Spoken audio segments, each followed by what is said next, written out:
Minute से नहीं बैठ बैठ होते हैं। सर, सरधना मेरी डिस्ट्रिक्ट है तो वहीं पे मेरा गाँव है, सरधना डिस्ट्रिक्ट, वो तहसील सॉरी। तहसील सरदाना है, मेरे से नाम से क्या ठीक है, सरदाना इसकी तहसील है ना। जी सर। हाँ हाँ ठीक है। आपका अलका चौधरी नाम है, बुलंदशहर से। आप बुलंदशहर से, ठीक है। सर मेरा नाम प्रियंका यादव है, सर मैं डिस्ट्रिक्ट बाराबंकी से हूँ।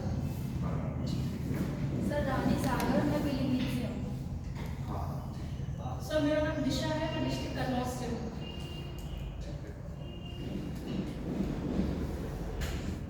सबसे पहले तो आपको बहुत बहुत बधाई। देखिए, अपने दो लोगों ने आपने इंटरव्यू पहले किया है, आप दोनों ने लास्ट टाइम इंटरव्यू किया है, आपका सिलेक्शन भी हुआ, अच्छी बात है।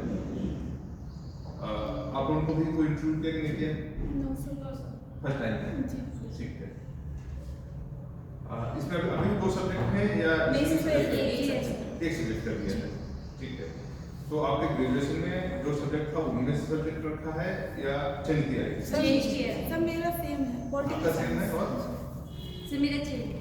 आप सबका चेंज है, ठीक है। सेम होने को थोड़ा सा फायदा रहता है।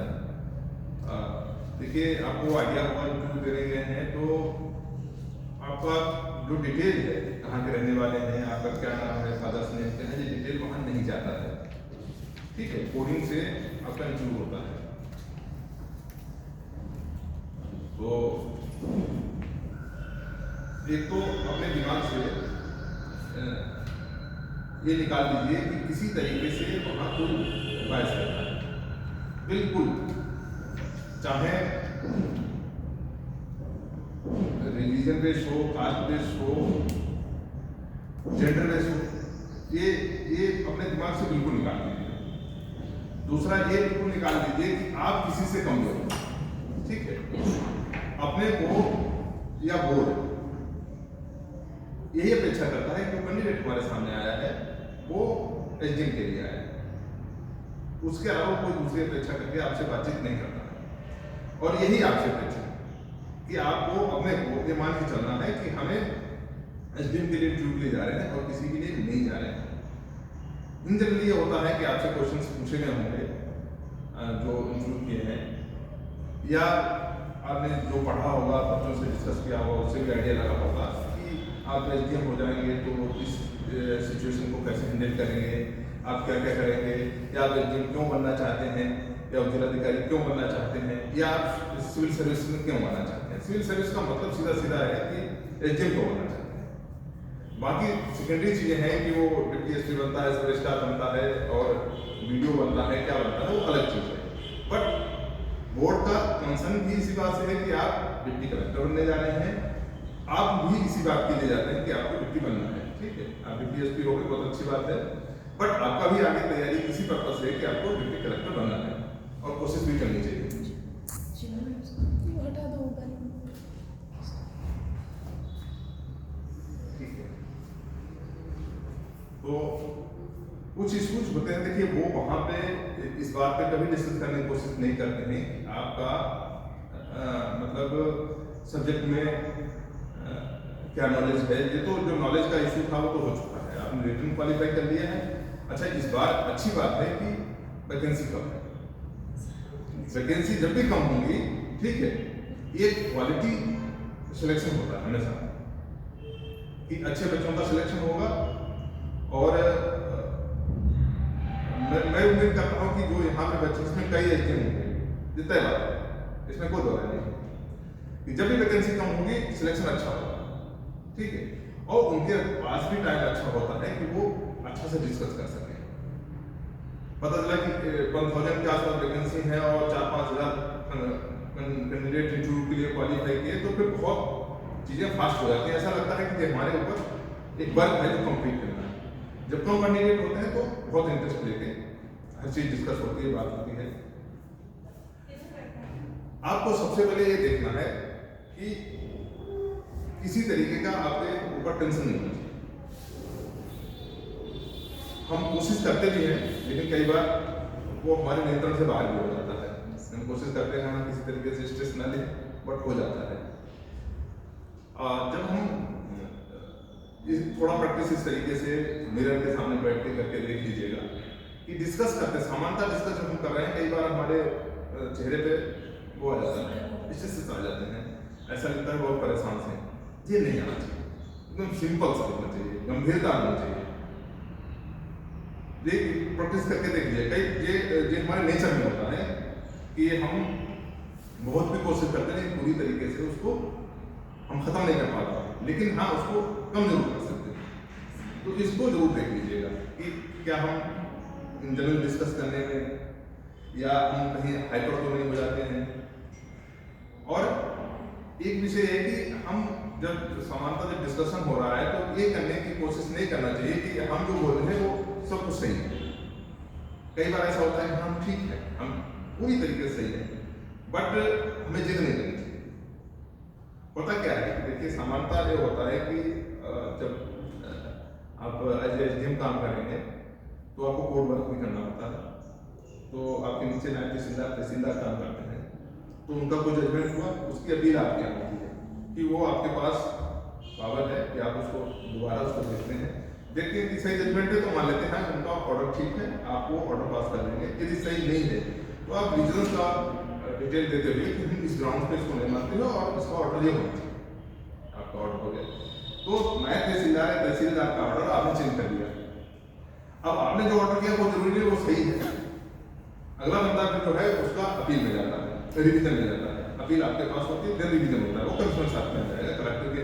आप एज ए कलेक्टर के हैसियत से वहां पे काम करते हैं सब डिवीजन में, वो कमिश्नर के यहाँ जाता है और कमिश्नर ने हो सकता है आपका ऑर्डर चेंज कर दे। आपको जरूरी नहीं कमिश्नर ही सही है अपनी जगह, उसके बाद उसका बोर्ड ऑफ डायरेक्टर में होती है, हो सकता है उनको सब कुछ चेंज कर दे। तो ऐसा नहीं कि जो हम कर रहे हैं वो सब सही, उसके बाद हाई कोर्ट जाता है, फिर सुप्रीम कोर्ट जाता है, अपील कोर्ट तक पहुंचता है इशूज। फाइनली इन सब चीजों में जब भी आप देखेंगे, जैसे तहसीलदार नायब तहसीलदार ने जो भी काम किया उसका 4 to 5% हमारे पास आता है। नहीं तो पब्लिक भी मानती है कि 95% जो उन्होंने किया यही सही था, सब जानते हैं ये जस्टिस हुआ और होता भी यही है।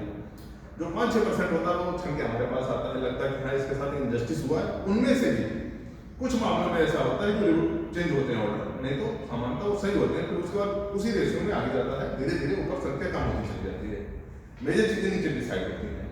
तो ये जो हायरार्की है, एक जो पिरामिड स्ट्रक्चर है उसके तरीके काम करता है। तो हमें इस बात की जिद नहीं करनी चाहिए कि जो हम कह रहे हैं कर रहे हैं वो एब्सोल्यूट राइट है या सही है। बहुत सी चीजें ऐसी हैं कि जो आपकी नजर से सही लग रही हैं, दूसरी नजर से चीजें ठीक नहीं हो सकती, उनका अपना जस्टिफिकेशन होता है, आपका अपना जस्टिफिकेशन होता है, ठीक है।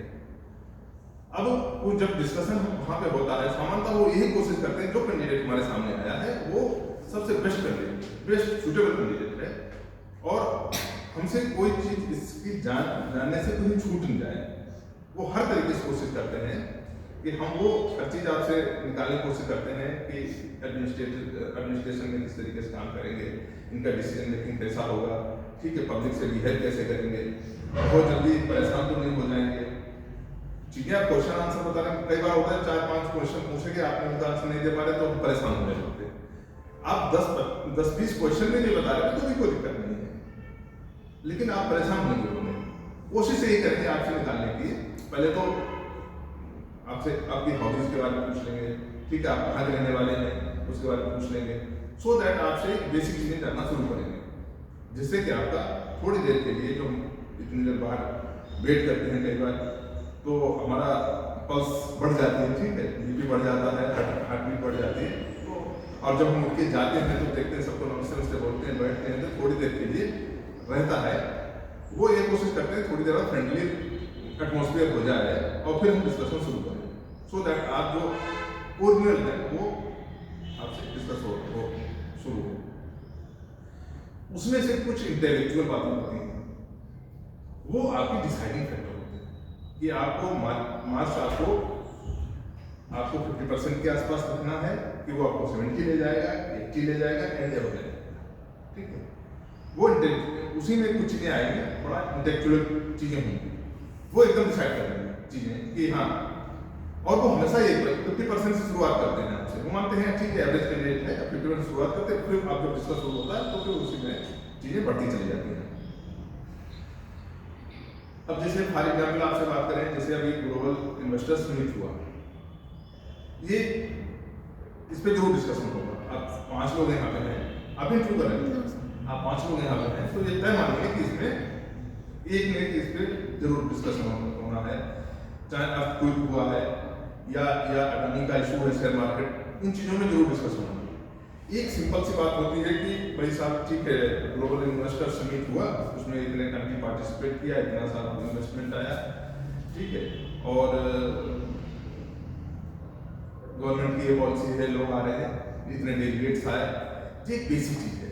ये नंबर आपके बढ़ाने घटाने का कोई काम नहीं करेगा। ये मानेगा कि हाँ ठीक है, एक समिट हुआ, सब जान रहे हैं, लखनऊ के अंदर हुआ, ऐसा हुआ, इस डेट से इस डेट पे हुआ, इसका बहुत मायने नहीं है। अब इसका मायने आगे क्या शुरू होगा, ये गवर्नमेंट की ऐसी क्या पॉलिसी है, ठीक है, कि इन्वेस्टर्स यहाँ अट्रैक्ट होगा, किन किन चीज़ों में वो यहाँ क्यों आएंगे, क्यों पैसा लगाएंगे, गवर्नमेंट उनको कैसे फैसिलिटेट करेंगे, पहले ऐसे क्यों क्या था, आज क्या चेंज हुआ, इन पे जब आप डिस्कस करेंगे, बताएंगे, तब फिर जो है आपको वो चीज़ें चेंज हो जाएंगी कि साथ पॉलिसी ऐसी है कि यहाँ गवर्नमेंट वो इन्वेस्टर्स आता है तो वो इसमें इकोनॉमिक्स है किसी का सब्जेक्ट, अच्छा ठीक है, कि वो किस तरीके से जमीन परचेज करती है तो गवर्नमेंट कैसे उसको फैसिलिटेट करेगा, कितना वो सब्सिडी देगा, ठीक है, यदि वो यहाँ पे कुछ एरिया डेवलप करते हैं तो जो इंफ्रा डेवलप करेंगे उसमें कितना, या आप क्वांटम में नहीं बता पा रहे तो कहें हाँ वहाँ पे कुछ उनको सब्सिडी, या जैसे वो लेबर को एम्प्लॉयमेंट देते हैं तो कुछ गवर्नमेंट ने ये भी कहा है कि हम उनको कुछ पार्ट तक उनको सैलरी देंगे, ठीक है, यदि इंफ्रा वहाँ डेवलप करते हैं तो रोड, सड़क और बेसिक यूनिटीज़ के लिए कुछ अमाउंट तक वो सब्सिडी देंगे, यदि वो जैसे मशीनरी लाते हैं तो मशीनरी में वो कितने परसेंट तक वो सब्सिडी देंगे, लैंड हम परचेज करते हैं, लैंड हम परचेज करते हैं तो स्टाम्प ड्यूटीज की उसमें छूट रहेगी, हम गाजियाबाद नोएडा की तरफ करेंगे तो कुछ छूट कम है, बट यदि यही इंडस्ट्री लगाने वाली यदि महिलाएं हैं तो 100% स्टाम्प की उसमें ड्यूटी की छूट है, मतलब इस तरीके की तमाम चीज़ें हैं। इनको यदि बेसिकली इन चीज़ों को यदि आप लेंगे तो लगेगा कि हाँ कि इनका गवर्नमेंट की स्कीम्स में इंटरेस्ट है और ये उन गहराई तक जाने की स्थिति में है, और यदि किसी चीज़ को पढ़ रहे हैं तो फिर मतलब अल्टीमेट फिर उसके आगे कोई बात नहीं रह जाती है कि हाँ इन चीज़ों को बेहतर तरीके से समझ रहे हैं।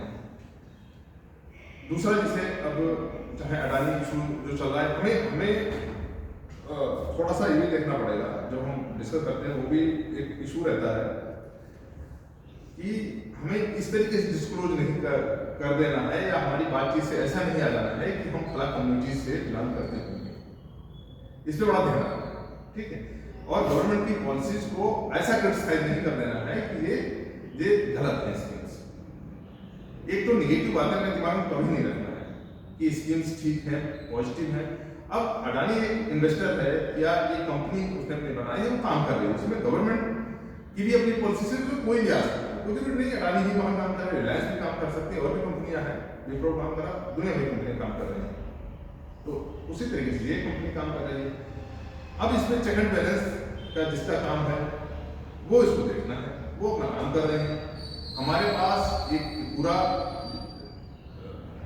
लीगल स्ट्रक्चर है, ठीक है, मतलब इंडिया वो लॉ ऑफ लैंड कहा जाता है, तो हर आदमी यहाँ पे वोट पे विश्वास करता है, हाई कोर्ट है, सुप्रीम कोर्ट है, और इसके अलावा भी तमाम हमारी एजेंसीज हैं, चाहे सेबी हो या आरबीआई है जो बैंकों को गवर्न करता है। तो कई बार ऐसा होता है कि मार्केट में अफवाह फैलने से भी चीज़ें बहुत ज़्यादा डिस्टर्ब हो जाती हैं। अब इसमें एक मैकेनिज्म डेवलप होना चाहिए कि इस तरीके से बहुत जल्दी मतलब वॉलेटाइल ना हो। सुप्रीम कोर्ट ने भी कहा है, गवर्नमेंट को भी कहा है कि एडिक्स पैनल बना के, और मतलब उन्होंने ये नहीं कहा कि अडानी की जांच करेंगे, बल्कि ये कहा है कि नहीं इस तरीके का मैकेनिज्म होना चाहिए जिससे कि बहुत ज़्यादा वॉलेटाइल चीज़ें ना हो। शेयर मार्केट में पहले बहुत इशूज होते रहे हैं, तो पहले आप देखेंगे कई तरह के इशूज रहते थे, ठीक है, इसमें जब आप पढ़ेंगे आपको भी मतलब इस तरह के डिस्कशन में या न्यूज़पेपर में या सोशल मीडिया में, मतलब सोशल मीडिया में तो उसका कोई प्रूफ करने का या टेस्ट करने का कोई मैकेनिज्म तो होता नहीं, जो चाहे क्राइटेरिया मान लेते हैं कि सामान्यतः ये होता है कि जो गलत चीजें हैं वो लोग जल्दी विश्वास करते हैं कि हाँ ऐसा हुआ होगा, उस पर ज्यादा विश्वास कर लेते हैं। कई बार सही भी होती है, कई बार सही नहीं भी होती है। तो हम सोशल मीडिया से चीजें उठाकर अगर बोर्ड में इस तरीके से कुछ ऐसा वैसा बोल देंगे तो थोड़ा सा ये रहेगा कि हम कितना फैक्ट्स को टेस्ट कर रहे हैं, परीक्षण कर रहे हैं, उसके बाद हम बोल रहे हैं। तो बेहतर उसमें होता है कि मिडिल पाथ की बात है कि साथ जो है एक हमारा मैकेनिज्म है, ठीक, हमें उस पर ट्रस्ट करना चाहिए और सब करते भी हैं। कई बार ये होता है कि क्योंकि शेयर मार्केट इतना ज़्यादा वोलेटाइल है और आदमी जो है जो सोशल मीडिया उसकी वजह से इतना डिस्टर्ब हो जाता है, डर जाता है कि वो शेयर से अपना मार्केट से पैसा निकालना शुरू कर देता है। कई बार ये भी बता रहे हैं कि साथ मॉरिशस ने कहाँ जो है कुछ कंपनियां इन्होंने बना रखी हैं और इस तरीके से शेयर को बढ़ाते हैं और फिर मार्केट में उसका रेट बढ़ता है, इस तरीके से चीजें करते हैं। हिंडनबर्ग ने इस तरीके से उन्हें एक्सपोज किया है। ठीक है जी, कितना सही गलत है हम इसको, हमारा भी काम ये कहें, हम ये नहीं कर सकते हैं कि ये सही है पूरी तरीके से। हाँ, बट इतना जरूर है कि सोशल मीडिया में ऐसी तमाम चीजें आती हैं जिसकी वजह से इन्वेस्टर्स और कोई भी उसको एकदम डर बैठ जाता है। वो तमाम चीजें कई बार आप देखते हैं ना, सब जानते हैं नमक की कोई कमी नहीं। कई बार ऐसा होता है कि कोई मैसेज आ गया कि सब नमक खत्म हो गया, सब लोग जो है दुकानों से नमक को खा लेते हैं, मार्केट से नमक एकदम गायब हो गया, प्याज गायब हो गया, इस तरीके तमाम चीजें हो जाती हैं। ये कुछ नहीं है, सिर्फ ह्यूमर ऐसा है सोशल मीडिया पे इस तरीके से। लेकिन जितनी जल्दी ये फैलता है उसका रिवर्स रिएक्शन उतनी जल्दी होता है, वापसी भी होती है कि नहीं ऐसा नहीं है, लेकिन तब तक काफी कुछ नुकसान हो चुका होता है। तो ये सब चीजों को आपको ये देखना है कि जिस विषय पे डिस्कशन होना है, ठीक है, जिस फील्ड में आते हैं, फिर उस फील्ड को आपको एक अच्छी तरीके से उसको एक्सप्लेन करने की जरूरत है। कुछ चीजें ऐसी हैं जो सामान्य बातें होंगी, सामान्य तरीके से ऐसा लगता है कि उन्होंने बस वन क्वेश्चन पूछ लिया कि ठीक है इस बार को ये प्राइज किसको मिला, पद्म भूषण किसको मिला, ये किसको मिला, सिंपल सी। कुछ लोग ऐसे तरीके से बैठते हैं, वो सिर्फ वहाँ की उसमें करंट अफेयर्स वगैरह कुछ पढ़ के एक्सपर्ट्स कुछ रहते हैं वो करते हैं, ठीक है। वो बहुत ज्यादा मास में कंट्रीब्यूशन उसका नहीं होता है। वो ये मान के चलते हैं कि निगेटिव बात नहीं आएगी, आप उनका आंसर सही देंगे तो निगेटिव नहीं होगा। हाँ ठीक है, करंट में मिलता है, लेकिन आपका एनालिटिकल नॉलेज कितना अच्छा है वो सबसे इम्पोर्टेंट है। और आप कितना ईमानदार हैं, ऑनेस्ट कितना है, ये इम्पोर्टेंट। आप अपने बारे में, अपने डिस्ट्रिक्ट के बारे में, अपने आसपास के बारे में, जैसे आपका मेरठ है, सरथना है, तो सरथना में क्या ऐसी फेमस जगह है, ठीक है, जरूर पूछा जाएगा। इतने बात है। आपके कोई चर्च है, मैं कभी वहाँ गया नहीं, जी सर, ठीक है, तो वो आपको उसकी मतलब बेसिक चीजें को जानना पड़ती है, ठीक है। फिर मेरठ की थोड़ी बहुत बातें हैं, मेरठ भी हिस्ट्री में देखिए बहुत उसका योगदान है। उसमें यदि आप थोड़ा आगे जाएंगे, जैसे मंगल पांडे वो सब कहते हैं, वो तो देखिए हिस्ट्री वाला पार्ट है वो वहाँ। यदि मेरठ का कोई बंदा कहेगा कि तो मंगल पांडे का रोल वहाँ बहुत कम है, रोल दूसरे लोगों का है, ठीक है। माता दिन वाली की है और भी है, वो तमाम उनका जो एक्चुअल वहाँ पे जो केसेस चले उसको जो आप बेसिक उसके अंदर जाएंगे। एक होता है सिंपल सा, आपने हिस्ट्री में पढ़ लिया, चलो आपका हिस्ट्री सब्जेक्ट नहीं है, बट आपको उसको थोड़ा अंदर जाना पड़ेगा, डीप जाना पड़ेगा कि ये पूरा कौन कौन कैसे कैसे था, किस किस तरीके से चीज़ें वहाँ पे हुई। देखिए हिस्ट्री मेरा इतना सब्जेक्ट रहा नहीं है, बट आपको उस चीज़ों को समझना होगा। जी सर, वहाँ पे हस्तिनापुर भी है। हस्तिनापुर देखिए, हस्तिनापुर जब हाँ आज के हिसाब से पूछा जा सकता है, हस्तिनापुर तो चलो ठीक है, वो गौरव पांडव का अपना वो राजधानी थी, बट आज के समय में जैनिज का सबसे बड़ा वो रिलीजियस प्लेस है, जैन धर्म के सबसे ज्यादा वहाँ पे टेम्पल और वो सब चीजें, ठीक है। तो दोनों बातें पूछी जा सकती हैं कि भाई जैनिज वहाँ पे ऐसा क्यों है, इतने ज्यादा टेम्पल्स वहाँ क्यों है सबसे ज्यादा, तो थोड़ा सा बिल्कुल जैन धर्म की तरफ भी बात आ जाती है, ठीक है। तो थोड़ा सा वहाँ पे आपको उस चीज़ों को देखना होगा। बाकी हस्तिनापुर में और ऐसा कुछ नहीं है कि जो उस समय की बात कीजिए गौरव पांडव वाला, तो शायद ही कुछ वहाँ पे चीज करती हो, लेकिन नाम है हस्तिनापुर, ठीक है।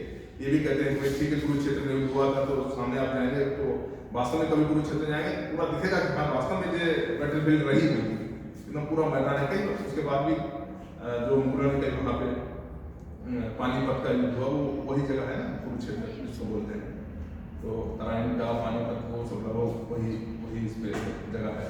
तो हिस्ट्री का अपना जो मेरठ का है, ये सबके लिए करें, तो मेरठ हम एग्जाम्पल दे रहे हैं कि आपको अपने डिस्ट्रिक्ट के बारे में, बेसिक चीज़ों के बारे में जानकारी अच्छी होनी चाहिए, ठीक है।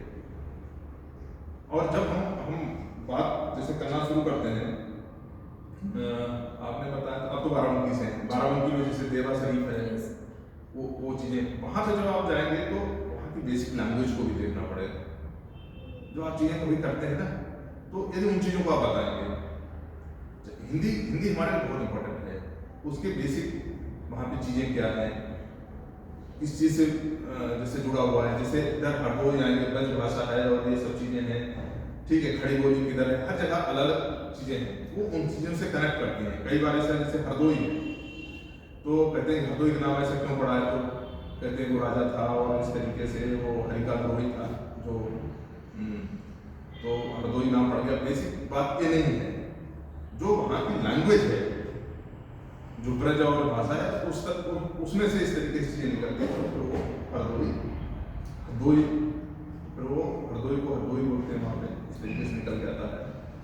तो हर चीज़ को आप अपने बारे में, अपने जहाँ पे आप जहाँ से हैं वहाँ के बारे में बेसिक चीज़ें अच्छी तरीके से करें, क्योंकि आप लोगों ने इंक्लूड किया है, तो इस तरीके से ही आज डिस्कशन की शुरुआत की, जो आपको खुद अनुभव है, ये आप लोगों के लिए अच्छा है कि आपके साथ ऐसे लोग हैं, इसे आपको काफी। लेकिन कई बार ऐसा होता है कि आपके साथ हुआ, अगले बंदे के साथ बिल्कुल वो नहीं हुआ, है ना, अनएक्सपेक्टेड टाइप चीजें होती हैं। लेकिन बट जानने का उनका पर्पज यही है कि वो आपसे, आपके अंदर जो भी एबिलिटीज है उनको किसी तरीके से एक्सपोजर हो और चीजें सामने आए, और वो चाहते हैं कि आपको सबसे अच्छे नंबर दें। जो सामने कैंडिडेट है वो ये मान चलते हैं सबसे अच्छा कैंडिडेट है, और जो आपसे सबसे ज्यादा बोल रहा हो, पूछ रहा होगा, आप ये मान लीजिए वही आपका सबसे ज्यादा भला है, वो आपका भला चाहता है, कि वो ये जानना चाहता, बताने की कोशिश कर रहा है कि ये कैंडिडेट सबसे अच्छा कैंडिडेट है हमारे सामने से, ठीक है। विशेष रूप जिसका सब्जेक्ट का वहाँ पे है, पता चला आपका एक हिस्ट्री है, हिस्ट्री का कोई वहाँ पे बैठा है, तो हमेशा बताने की कोशिश करेगा कि कैंडिडेट बहुत अच्छा है, तो उसी से बात पूछा जाएगा। बाद में 2 मिनट का एक डिस्कशन होता है, कैंडिडेट कैसा है, क्या है, उनका व्यू लेके, लेकिन फाइनली नंबर जो चेयरमैन होता है वही देता है, उनका एक व्यू लिया है, सिंपल सा, ठीक है। और कुछ जानना चाहें? सर हम लोग को कुछ क्वेश्चन थे, हाँ। जैसे अभी कार्यप्रणाली से संबंधित है, तो सबको उसमें थोड़ा सा डाउट है, हाँ, तो वो सर आपसे क्लियर करना चाहिए। तो हमने लिस्टिंग करनी है सर, हम आपको दे देते हैं तो आपको आसानी हो जाएगी, तो देख हाँ, प्लीज।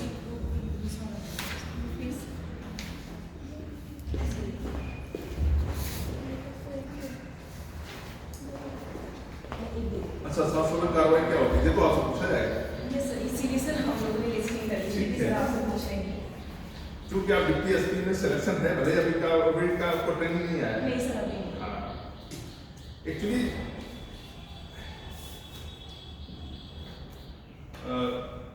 ये सीआरपीसी है जो अंग्रेजों की बनाई गई है, 1860 का दंड प्रक्रिया संहिता, पूरा अंग्रेजों ने, चाहे इंडिया को, इंडिया का मतलब तो प्रेजेंट जो पाकिस्तान है, इंडिया है, बांग्लादेश है, पूरा श्रीलंका, या जहाँ भी उन्होंने शासन किया, वो मोरलेस जो है इसी सिस्टम पे काम किया, और पूरे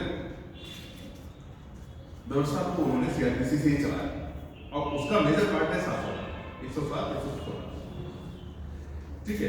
ये एक्चुअली प्रिवेंटिव मेजर्स होते हैं। 107 में व्यवस्था होती है कि यदि सब डिवीजन मजिस्ट्रेट को, एसडीएम को ऐसा महसूस हो कि कुछ ऐसी गतिविधि हो रही है कि जिससे शांति भंग हो सकती है,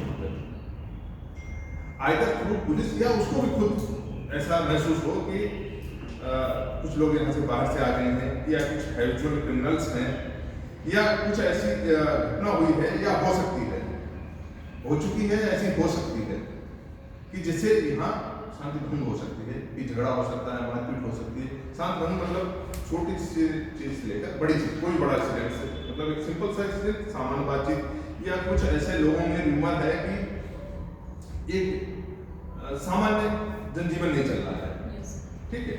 तो ऐसी आशंका होने पर 107 में व्यवस्था है कि इस तरह की व्यवस्था होती है, तो 111 में एक नोटिस दिया जाता है, 111। अब इसको एक बार देखें, क्योंकि आपको देखना जरूरी है, सीआरपीसी का नेट से एक बार डाउनलोड कर लेना। 111 में एक नोटिस उस बंदे को दिया जाता है कि ऐसी ऐसी आशंका हो रही है। बाकी से शायद ही ये सब पूछा जाए, क्योंकि आप डिप्टी एसपी है तो आपसे ये बात हो सकती है, लेकिन आप लोगों से इतना डिटेल में बात नहीं की जाएगी। 111 में नोटिस एसडीएम जारी करता है और उस व्यक्ति से कहता है कि आप फला डेट को हमारे कोर्ट में आइए और आप रीजन बताइए कि क्यों आपको जो है बाउंड डाउन किया जाए, आपसे कुछ बंद पत्र बनाया जाए, शांति सुरक्षा बनाए, व्यवस्था बनाए रखने के लिए आप रीजन बताइए। तो फिर वो आएगा उस डेट को। यदि नहीं आता है तो दूसरी प्रक्रियाएं हैं, उसको वारंट जाएगा, पहले बेलेबल जाएगा, फिर नाम बेलेबल जाएगा, पुलिस पैकेट में पकड़ के आपके कोर्ट में लाएंगे उसको। वो बताएगा नहीं साहब ये ऐसा कुछ नहीं है, ठीक है, आप उससे संतुष्ट हो सकते हैं, नहीं हो सकते, तो फिर आप उससे 116 में बॉन्ड भरवाते हैं। 116 में उससे बॉन्ड भरता है, आप कितना भी बॉन्ड उसकी हैसियत के अनुसार उसका बॉन्ड दिया जाता है। सर इससे कोई मिनिमम लिमिट भी की? नहीं, ऐसा ना मिनिमम है ना मैक्सिमम है। जैसे कोई बंदा है, हमने उसे बॉन्ड भरवा दिया, उसकी हैसियत है 50 करोड़ की, हमने उससे 1 लाख का बॉन्ड भरवा दिया, तो उसको क्या फर्क पड़ेगा? 50 करोड़ वाला है तो हैसियत रखने वाला है, तो फिर उसको हम करोड़ के हिसाब से उससे बॉन्ड भरवाएंगे। बॉन्ड में और कुछ नहीं होता है, फॉर्म होता है, तो सही ठीक है। गवर्नमेंट के लिए ये कुछ सिक्योरिटी देता है कि हम ऐसा कुछ नहीं करते हैं, करेंगे, यदि हम ऐसा करेंगे तो ये संपत्ति हमसे वसूल कर ली जाएगी, ऐसा उसमें लिखा होता है। तो सही एसडीएम का भी एकाधिकार होता है कि उस पर्टिकुलर पर्सन से कितना बॉन्ड भरवाए। हाँ, जो उससे भरवाए ये 116 में व्यवस्था होती है, ठीक है। यदि वो नहीं भरता है, वो ऑब्जेक्शन करता है नहीं ऐसा कुछ नहीं है, हम ऑब्जेक्शन रेज कर रहे हैं, तो फिर पुलिस को बुलाया जाएगा या जिस आधार पे आपको लगा है उनके ग्राउंड्स को लिया जाएगा, ठीक है। फिर जो है फाइनल 122 में एक ऑर्डर जारी होता है कि नहीं आप इसको आपको देना ही होगा या उसको डिस्चार्ज कर दिया जाएगा। फिर वो फ्यूचर में कोई एक्सीडेंट वहां करता है और उसमें उसका इन्वॉल्वमेंट पाया जाता है, तब फिर जो उसने बॉन्ड भरा है वो उससे रिकवरी की जाएगी। मतलब इसलिए आदमी फिर जब इस तरीके से कोई एक्टिविटीज होती है फिर वो उसमें उससे दूर हो जाता है, उसको लगता है कि हम पे इस पर नजर है, प्रशासन की, एसडीएम की नजर है, तो फिर वो इस तरीके एक्टिविटीज नहीं करता है, या कुछ भी होने होगा उससे पहले वो बता देगा साहब यहाँ पे इस तरीके कुछ हरकत चल रही है, आप देख लीजिए, ठीक है।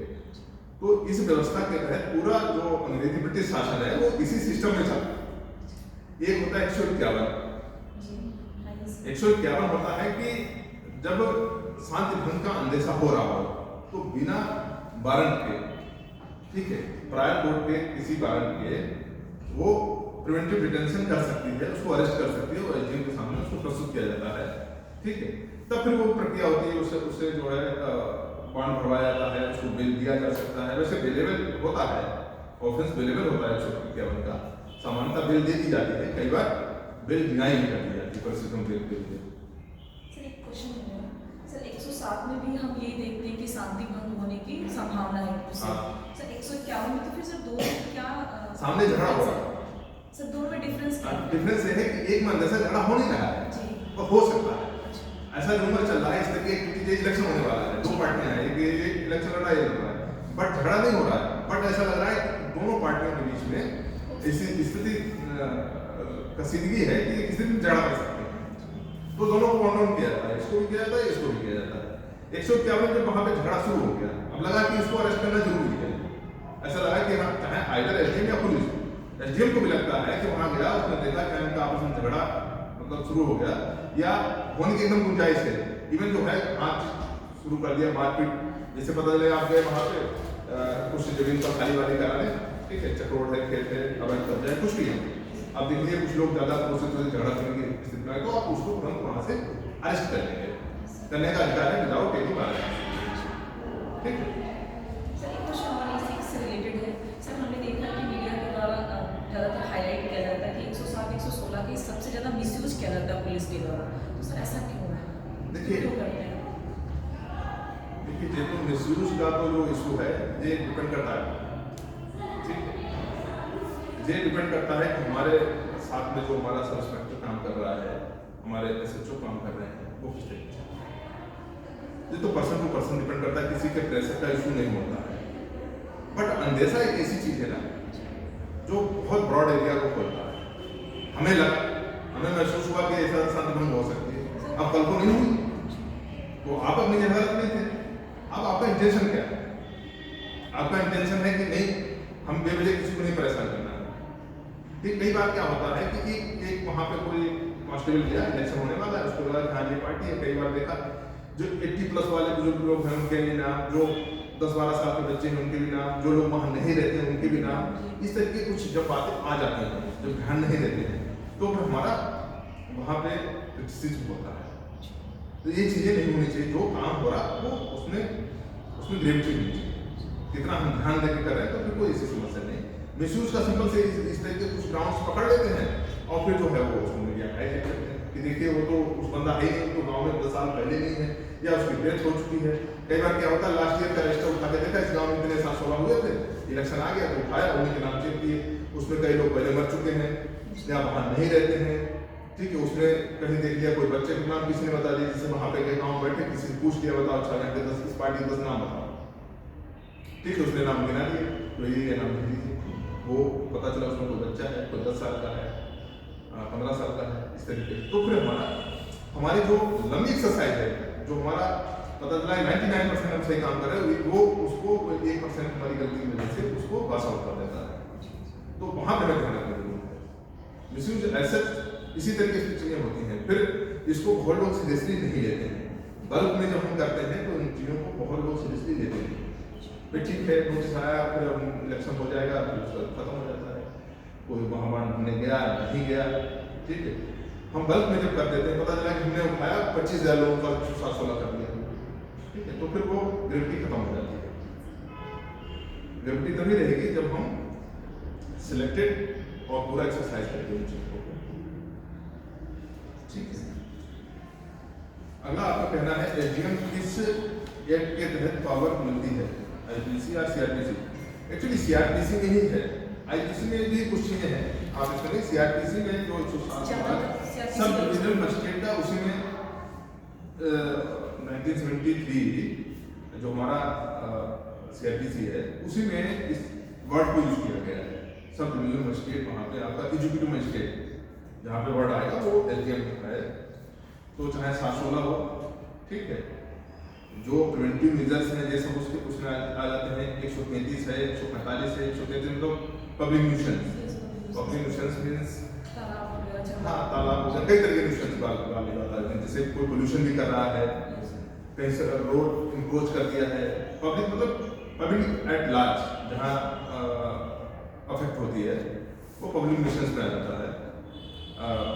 पोल्यूशन हो रहा है, कई बार कुछ गंदगी ऐसी डालने लगते हैं लोग कि वहाँ के लोगों को रहने के लिए, चाहे आइदर उनके रहने के लिए नुकसानदायक है, उनके हेल्थ के लिए नुकसानदायक है, या जो इकोनॉमिक वो इकोलॉजिकल बैलेंस है उसको डिस्टर्ब कर रहा है। कई बार कुछ लोग मुर्गी पालने लगते हैं, इतना ज़्यादा बदबू होने लगती है कि लोगों को क्लियर रहना बहुत मुश्किल होता है। ये सब पब्लिक इसमें आ जाते हैं 133 में। इवन पानी कहीं किसी ने रोक दिया है, पब्लिक न्यूसेंस मतलब एक बहुत ब्रॉड एरिया है। इसमें एसडीएम को पावर है, एसडीएम जो भी इसमें ऑर्डर करेगा उसके नेक्स्ट में फिर जो है डिस्ट्रिक्ट जज के यहाँ अपील होती है। फिर वो ना तो कलेक्टर के यहाँ होगी ना कमिश्नर साहब के यहाँ होगी, वो डिस्ट्रिक्ट जज के यहाँ होगी। सीआरपीसी के जो भी वो कार्रवाई करता है वो फिर ये आप एज ए जुडिशियल मजिस्ट्रेट के तरीके से एग्जीक्यूटिव मजिस्ट्रेट के रूप में काम करते हैं। आप सीआरपीसी में जब देखेंगे वहाँ पर जुडिशियल मजिस्ट्रेट और एग्जीक्यूटिव मजिस्ट्रेट, जहाँ जहाँ मजिस्ट्रेट वर्ड लिखा है तो ये मान चला जाता है वो जुडिशियल मजिस्ट्रेट है, और जहाँ एग्जीक्यूटिव मजिस्ट्रेट है वहाँ स्पेशली लिखा होगा 151 न्यूज तक उसमें आ जाता है। ठीक है, और भी कौन चीजें हैं, कई 197 है, 97 है, 98 है। जब सर्च वारंट जारी करते हैं, कहीं बच्चा है, महिला है, किसी ने डिटेन कर लिया है, तो भी वो एग्जीक्यूटिव मजिस्ट्रेट पावर है 97, 98 में सीआरपीसी में कि वो सर्च वारंट जारी कर सकता है, किसी घर की तलाशी दिलवा सकता है, पता कर सकता है वहाँ पे किसी बच्चे को या महिला को इलीगली तो नहीं कर रखा है। ठीक है, तो इसमें जो एसडीएम को किस एक्ट के तहत पावर मिलती है? सर दोनों से लेके आईपीसी से भी सीआरपीसी से? देखिए सीआरपीसी है मेनली। हाँ, मेनली सीआरपीसी देखिए वो क्रिमिनल प्रोसीजर है, आईपीसी के तहत तो नहीं मिलती है। आईपीसी के तहत जो भी मामले आए तो वो फिर जुडिशियल कोर्ट में जाएंगे। हाँ, जुडिशियल कोर्ट में जाएंगे। बट आपको इतना पावर है कि आप किसी भी क्रिमिनल इश्यूज को आप इन्वेस्टिगेट खुद कर सकते हैं, करा सकते हैं। जो पुलिस रेगुलेशन एक्ट है, पुलिस एक्ट है, उसको एक पढ़ेंगे तो आपको और डिटेल, सामान्यतः कोई एसडीएम उसको पढ़ता नहीं है, बट पुलिस पे सीधा जो कंट्रोल है वो मतलब मजिस्ट्रेट है, ठीक है। अब कई चीजें हैं जहाँ कमिश्नरेट बन गया है, वहाँ थोड़ा चीजें चेंज हुई हैं। सीआरपीसी कौन सी धारा अधिकतम प्रयोग करता है? धारा का अधिकतम सर एसडीएम जो सीआरपीसी की कौन सी धारा का अधिकतम प्रयोग करता है? यही होता है 716 है, 151 है, 133 है, 145 है। 145 147 147 में 145 में जैसे किसी का जमीन का डिस्प्यूट है, जमीन का ही उसमें होता है, या कोई संपत्ति का डिस्प्यूट है, ये लगता है कि ये है किसकी, तो तत्कालिक ऐसी आवश्यकता देखते हुए वो एसडीएम को पावर है, कहते कि हाँ ठीक है ये इनकी है, बाकी यदि डिक्लेरेशन कराना है तो फिर वो सिविल कोर्ट से अपना कराए या सक्षम कोर्ट है वहां से कराए। बट समटाइम्स के लिए तत्कालिक एक्चुअली जे सीआरपीसी का जो टोटल प्रोविजन है वो ये है कि तत्कालिक कोई ऐसी घटना ना हो, क्रिमिनल एक्टिविटी जैसे कुछ ना हो जाए, तत्कालिक किसी के साथ इंजस्टिस ना हो जाए, वो प्रोविजन इसमें किए गए हैं। बट लॉन्ग टर्म के लिए फिर चाहे आपको सिविल कोर्ट है या रेवेन्यू कोर्ट है, वहां से डिक्लेरेशन होता है। ये तत्कालिक है, तत्काल कोई झगड़ा शुरू हो गया, मारपीट शुरू होने की संभावना है, तो हम तुरंत सिविल कोर्ट वहां से आगे नहीं जा पाएगा। तत्कालिकता को देखते हुए, इमरजेंसी को देखते हुए जैसे प्रोविजंस हैं वहां से चीजें आती है। एसडीएम आईपीसी एक्ट के तहत कौन सी धारा प्रयोग करता है? आईपीसी में सामान्यता तो नहीं करता है, रेवेन्यू कोर्ट। सर एक क्वेश्चन हो रहा है सर जो हम 107 116 की कार्रवाई है जो बोलते हैं साथ में, तो सर हम 107 में क्यों बोलते हैं, अलग क्यों नहीं बोलते कि 107 के तहत कार्रवाई की गई, 116 के तहत क्या मतलब? नहीं, वो आप बोले वो चाहे 107 ही बोल सकते हैं, बट 107 में ये दे रखा है जब आप पढ़ेंगे कि ऐसी संभावना हो सकती है, फिर वो पूरा प्रोसीजर है 123 तक जाता है। प्रोसीजर खाली 16 तक ही नहीं जाता है, 123 तक जाता है, ठीक है। 107 है, 108 है, 109 है, जिसमें हैचुअल वो आ जाते हैं। जैसे अब तो वो चीजें नहीं होती, पहले घरों में ना वो कूलम लगाने वाला काम होता था, या वो उस एरिया को कुछ न्यूज़पेपर ऐसा बांटता है कोई बंदा जो सामान्य वहाँ का ट्रैंक्विलिटी है, पीस है, उसको डिस्टर्ब करेगा, तो वो 109 में आ जाता है। नोटिस 111 में जाता है, ठीक है। फिर 116 में जो प्रोसीजर है कि वो उसको बुलाएगा, उनसे पूछेगा, ऐसा करेगा वैसा करेगा। फिर 117 भी है, 118 है, 19 है, और फिर उसको बाउंड डाउन करेगा। जब वो दोबारा इस तरह की एक्टिविटी करता है तो 122 से कार्रवाई शुरू होगी, ठीक है। फिर उससे फोर्फिट करने की कार्रवाई। जब सीआरपीसी में और आगे बढ़ेंगे तो 25 है, उसमें वो है, वो हमारा काम का नहीं है, वो सिविल कोर्ट का है। फिर उसके आगे आप जाएंगे 129 30, ठीक है। तो वहाँ पे आपको पावर्स दे रखे हैं कि भीड़ भाड़ में किस तरीके होता है, आप भीड़ को कैसे कंट्रोल करेंगे। वहाँ पे आपको पावर दे रखा है कि आप लाठी चलवा सकते हैं, पानी डाल सकते हैं, इवन गोली चलाने का भी आपको अधिकार है, लेकिन इंटेंशन आपका सही होना चाहिए। इंटेंशन ऐसा नहीं होना चाहिए कि गोली चलाने का अधिकार दे दिया है, अधिकार इस बात के लिए नहीं दे दिया गया है कि कहीं गोली चला दीजिए। आपका इंटेंशन क्या है? पता चला कि पब्लिक का लाज वहाँ डिस्टर्ब हो जाएगी कि एक बंदा ऐसा वहाँ पे आ गया है कि वो इस तरीके से एक्टिविटीज कर रहा है कि पता चला उसको जिसने नहीं रोका, ठीक है, या उसके पास वो लगा कि उसके पास बम है और वो जाके थोड़ा ब्रेड में उसको वो कर देगा। नेचुरल है, तुमको बचाना है तो एक को मार देना बेहतर है, ठीक है। तो फिर इस तरीके के वहाँ पे आपको अधिकार होते हैं, तो ये चीज़ें वहाँ पे है, ठीक है। फिर आपका 133 से पब्लिक न्यूसेंस वाला शुरू हो जाता है। ये चूँकि आप एसडीएम वो डीपीएसपी हैं तो एक बार इस चीज़ को आप देख लीजिएगा, लेकिन बाकी देखने वाली बहुत चीज़ें हैं। बट चूँकि आप अगर एसडीएम के लिए जा रहे हैं तो सीआरपीसी वाली बात, यदि आपसे सामान्यतः हो सकता है पूछते हैं कि आप इसमें क्या कर रहे हैं। जी सर पिछली बार ही मुझसे क्वेश्चन पूछे गए थे सीआरपीसी में पूछे गए थे। पहले आप किसी जॉब में थी क्या? यस सर, मैं 2020 में मेरा हुआ था डिस्ट्रिक्ट सोशल वेलफेयर ऑफिसर, जिला समाज कल्याण अधिकारी अच्छा, चाहे में पोस्टेड हूँ। अच्छा अच्छा। तो उससे पूछना था। सोशल वेलफेयर में देखिए होने से क्या है, कुछ इश्यूज को एट्रोसिटी एक्ट है जिसके तहत हाँ हमारा डिपार्टमेंट कुछ इश्यूज को जैसे समाज कल्याण भी कुछ सपोर्ट करता है। विशेष तौर पे SC/ST एक्ट हो गया, महिलाओं के साथ कुछ इश्यूज हो गए, लक्ष्मीबाई योजना, इस तरीके की कुछ योजना। लक्ष्मीबाई पूछी थी। हाँ हाँ, तो इस तरीके की स्कीम्स हैं जिसमें गवर्नमेंट उनको कुछ अलग अलग स्टेप्स पे पैसा देती है कि जब मुकदमा रजिस्टर्ड होगा तो उनको मुकदमा को लड़ने के लिए कुछ 354 है, इसमें इस तरीके से चीज़ें महिलाओं का हरेसमेंट में इस तरीके से जो मुकदमा दर्ज होते हैं तो उसमें पूरा प्रोसीजर दे रखा है कि इतना अमाउंट पहले दिया जाएगा, फिर इस स्टेज पे दिया जाएगा, फिर इस स्टेज पे दिया जाएगा, फाइनल डिस्पोजल होगा तो इतना होगा। लेकिन वहाँ रिकवर करने का कहीं प्रोविजन नहीं है। यदि वो गलत किसी ने मुकदमा उसमें कराया है तो वो अमाउंट रिकवर कर लिया जाए, ऐसा प्रोविजन नहीं है। हाँ, दे दिया। उसी तरीके से तो फिर इसलिए थोड़ा सा आपसे इसलिए पूछा होगा, पुलिस से थोड़ी सी रिलेटेड जैसे उसमें एक पुलिस मेंबर बैठे हुए थे, उन्होंने हाँ, इसलिए वो चीज़ें उसमें आएंगी। ये तो सभी कलेक्टर भी, IAS अधिकारी और IPS अधिकारी इन सब चीज़ों को जरूर जानते हैं, ठीक है। तो इसमें जरूर थोड़ी बहुत अब तो आप मान के चलिए कि आपसे हाँ इन चीज़ों में डिस्कशन होना है, ठीक है। तो कमिश्नरेट सिस्टम पे भी थोड़ा बहुत डिस्कशन आपसे हो सकता है, ठीक है। अगला आपने पॉइंट रखा है रेवेन्यू कोड का प्रयोग SDM कैसे करता है। सर पहले बता दीजिए सर रेवेन्यू कोड है क्या, फिर कैसे करता है इसमें। एक्चुअली हमारा पहले जो सिस्टम था JDL, ठीक है, और JDL से हम लोग और रेवेन्यू कोड में जो मैनुअल है और जो 2006 में ये हमारा जो है JDL एक्ट है, ये 1950 के आसपास है, 54 के आसपास इसको बनाया गया। एग्जैक्ट मुझे 59 नहीं होगा, 54 होगा, 54 है सर। हाँ, क्योंकि हम भी इस सिस्टम से काफी समय से बाहर है, ठीक है। तो करीब 8-9 साल हो गए हैं, पर देख लीजिएगा वो बेहतर रहेगा कुछ गलत बताने से। तो 6 में इसको लाए हैं राजस्व संहिता को, रेवेन्यू कोड को, और इसको शायद अभी 14 या 15 में इसको लागू कर दिया। तो थोड़ा सा ये क्या है, पहले सिस्टम को इसको सिंप्लीफाई किया है।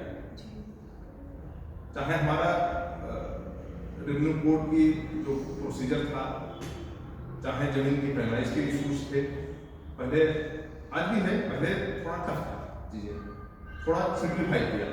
कुछ एसडीएम्स को ऐसे पावर दी है कि वो तुरंत वहां पे डिसीजन ले सकता है। कई बार होता था किसी ने किसी की बेड तोड़ दी, कब्जा कर लिया, तो फिर वो लंबा मुकदमा चलता था। इसमें कई चीजों को थोड़ा सिंप्लीफाई किया, वो जल्दी कर सकते हैं, ठीक है। हर चीज का एक टाइम शेड्यूल उन्होंने बना दिया, इतने समय में आपको इतना करना है। रेवेन्यू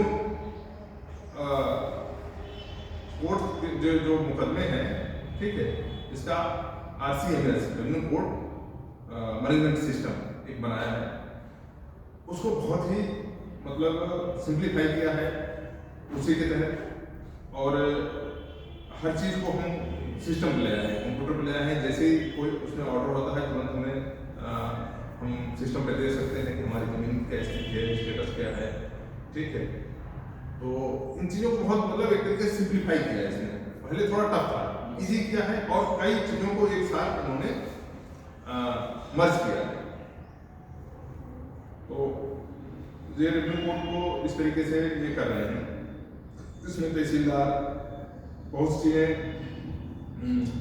जैसे कलेक्टर के पास इतना टाइम नहीं होता है कई चीज़ सुनवाई करने का, तो कुछ चीज़ों को इन्होंने डाउन द ग्रेड ले गए हैं, कुछ चीज़ों को सिंप्लीफाई किया है। कानून कितने प्रकार के होता है, क्या होता है भाई, ये तो मुझे नहीं मालूम। सर एक इंटरव्यू से पूछा गया है कि कानून कितने प्रकार का होता है। ये तो कानून वाले को बता पाएगा।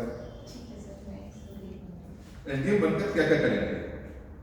हाँ, अच्छी बात है। देखिए एक्चुअली क्या है, फोकस भी आपका देखिए सबका एसडीएम पे ही होना चाहिए। किसी से नहीं पूछा जाएगा समाज कल्याण अधिकारी बन के क्या करेंगे, ये कभी नहीं पूछा जाएगा। पूछा एसडीएम पे जाना है। देखिए एसडीएम बेसिकली आपको थोड़ा सा जानकारी होनी करता क्या है, ठीक है। तब आप बता पाएंगे कि भाई कि हम क्या कर सकते हैं, हम क्या करेंगे। पहले तो आपको हम ऐसा नहीं कि हम किसी को ये सजा दे देंगे, फांसी चढ़ा देंगे, कर देंगे। जब उसका वो अधिकार ही नहीं तो आप करेंगे कैसे। पहले तो मालूम होना चाहिए कि वो करता क्या है, उसका अपना वर्क क्या है। तो इसको 4-5 पार्ट में आप बांट सकते हैं। एक तो लॉ एंड ऑर्डर वाला इशू हो गया, ठीक है। कानून व्यवस्था जितना भी देखेगा वो CRPC का, जब भी वो चीजों को देखेगा वो एसडीएम का रहेगा, सीधी सी बात तो ये, ठीक है। फिर वो डिप्टी कलेक्टर होता है, जब वो रेवेन्यू के काम करेगा, कलेक्शन का पार्ट या रेवेन्यू के जितने भी काम देखेगा, ठीक है, कलेक्शन वाला पार्ट का, तो वो कलेक्टर कहलाएगा। कलेक्टर जिलाधिकारी यहाँ पे जिले पे, और तहसील में वो डिप्टी कलेक्टर कहलाता है। पहले एक्चुअली अब कलेक्शन के चीजें काफी कुछ कम हो गई हैं। पहले तो देखिए जो भी पूरा सिस्टम चलता था, आइदर मुन्नों के समय तक या अंग्रेजों समय में देखा जाए, वो लैंड रेवेन्यू का भी मेजर पार्ट होता था, उनको मिलता था, जिससे वो अपना पूरा सिस्टम चलाते थे। अब लैंड रेवेन्यू तो देखिए अपनी जगह कम हो गया है, बट अब दूसरा हो गया, जैसे इनकम टैक्स हो गया, सेल टैक्स हो गया है, जो इनडायरेक्ट टैक्सेस बहुत ज्यादा हो गए, मेजर पार्ट अब उससे ज्यादा लैंड रेवेन्यू तो नॉमिनल हो गया है। तो जो कलेक्शन का काम है, लेकिन तब भी कई तरह के कलेक्शन होता है, बैंक की रिकवरीज हैं और कोई तमाम डिपार्टमेंट की रिकवरीज हैं, कभी जहाँ से लोन दिया, वो अल्टीमेटली कलेक्शन का काम उसी का है कि वहाँ से आरसी आएगी। 4-5 कुछ सर डिफाइन कर दीजिए। रेवेन्यू कलेक्शन की बात करते हैं कि डिप्टी कलेक्टर रेवेन्यू कलेक्शन करता है, सर जैसे आप बता रहे थे इसमें कौन कौन से रेवेन्यू कलेक्शन आ जाएगा सर?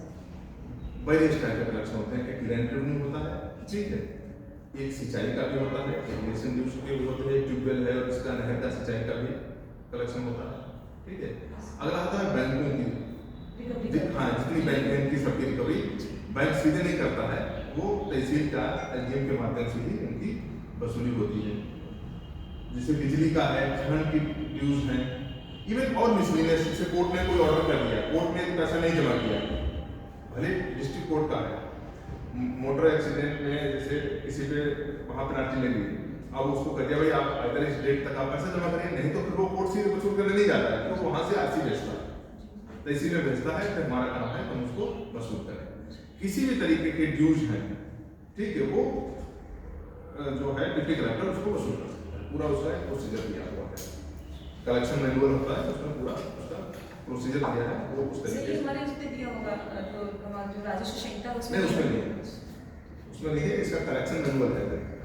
हाँ, कुछ पार्ट इसमें भी है, बट कलेक्शन मैनुअल हमारा पुराना है, वो उसके तहत कैसे नोटिस जाएगी, कितने दिन बाद एक नोटिस भेजेंगे, फिर हम उस बंदे को अरेस्ट करेंगे, कैसे उसको हम जेल में रखेंगे, ठीक है, फिर साथ में उसकी जमीन का किस तरीके से नीलामी की जाएगी, ये सब चीजें उसमें रहती है। जब लैंड रेवेन्यू कलेक्शन की हम बात करते हैं तो सर इसमें कौन सी लैंड आ जाएगी, जो कल्टीवेटेड लैंड? हाँ, एग्रीकल्चर लैंड होती है, वही आती है, जो इसमें भी दो तरीके की चीजें होती हैं। कुछ पार्ट तक लैंड तक भले एग्रीकल्चर उसकी लैंड है, बट वो एग्जेम्प्टेड होता है लैंड रेवेन्यू से, है ये नॉमिनल अमाउंट ही, किसी का 100 रुपया 50 रुपया, ठीक है, कुछ पर्टिकुलर लिमिट के बाद फिर उस पर लैंड रेवेन्यू उस पर फिक्स होता है। सर एक और मेरा क्वेश्चन था, जनरली हम लोग से बात करते हैं क्योंकि सब हम लोग ग्रामीण पृष्ठभूमि से आते हैं, तो हमारे फादर भी देते होंगे लैंड रेवेन्यू, लेकिन सर इस चीज़ का हमें कभी पता नहीं चला, जैसे ये लोग भी कहते हैं हमारे फादर ने कभी नहीं, या तो देखिए उसकी एक लिमिट है, एक बार देख लेना, मुझे भी वो लिमिट ध्यान नहीं है,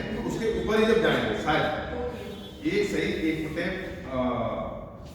मतलब 1.25 हेक्टेयर से ज्यादा लैंड है, मतलब मैं एग्जैक्ट नहीं कह सकता हूँ, इसको एक बार देखो, नहीं तो मैं पता करके नीरू को बता दूंगा, आपको कम्युनिकेट कर देगी। उसके ऊपर जब लैंड हमारी एग्रीकल्चर लैंड होगी, अब देखिए होल्डिंग्स बड़ी छोटी छोटी हो गई, ठीक है, जब छोटी जमीन वाले हैं तो उनको पता नहीं चलता, उनका लैंड रेवेन्यू नहीं आता है, उसके ऊपर होगा वो भी लैंड रेवेन्यू इतना नॉमिनल होता है कि इसको पे करना मुश्किल है नहीं, ठीक है। कई बार तो ये होता है कि अमीन आएगा सोचेगा यार इतना दूर जाएंगे, ऐसा करेंगे, इसका 10 रुपये हो रहे हैं, 50 रुपये हो रहे हैं, चलो हम मांगे, ठीक है, 10 इसका भी वो अलग चीज है, लेकिन ज्यादातर जैसे जिनसे उसका वास्ता नहीं पड़ता उनकी जमीनें होल्डिंग छोटी होती है, इसलिए भी, ठीक है।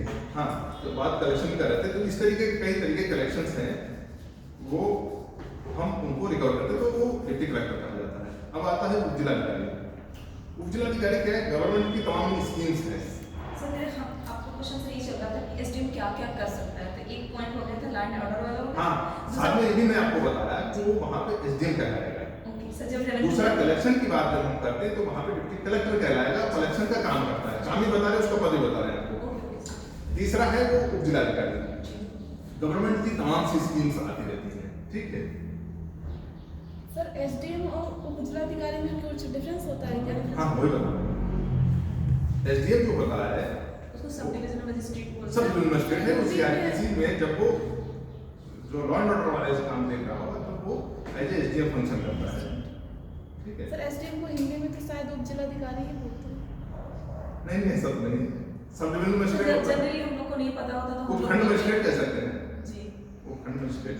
खंड मजिस्ट्रेट। हाँ हाँ, तहसील जो है सब डिवीजन है। एक्चुअली क्या है, यहाँ तहसील और सब डिवीजन एक माना जाता है, नहीं तो जिले एक तहसील एक सब डिवीजन में कई तहसील होते हैं। कई जगहों पे ऐसा है, साउथ में जाएंगे JNK में जाएंगे, वहाँ पे एक एसडीएम के पास कई तहसीलें होती हैं। तो तहसील एक सब डिवीजन होता है और देन उसके नीचे तहसीलें होती हैं। बट हमारे यहाँ यूपी उत्तर प्रदेश में तहसील ही हमारी सब डिवीजन है। ठीक है सर पूरा जिलाधिकारी क्या करता है, जैसे सर आपने एसडीएम बताया। हाँ, जो गवर्नमेंट की तमाम स्कीम्स हैं, डेली तमाम चीज़ें आती रहती हैं जिनको हमें हाँ उनको कोऑर्डिनेशन करना, उनको इम्प्लीमेंट करना, चाहे डेवलपमेंट साइड की हो, तमाम चीज़ें आती हैं उनको हम करते हैं। ठीक है, तो वहाँ पे वो जिलाधिकारी के रूप में काम करते हैं। एक होता है SDO, सब डिविजनल ऑफिसर। ठीक है, जब वो कोर्ट में वर्क करता है, रेवेन्यू कोर्ट में जब वर्क कर रहा हो वहाँ वो SDO कहलाएगा। यही CRPC IPC के कोर्ट में काम कर रहा होगा तो वो SDM कहलाएगा।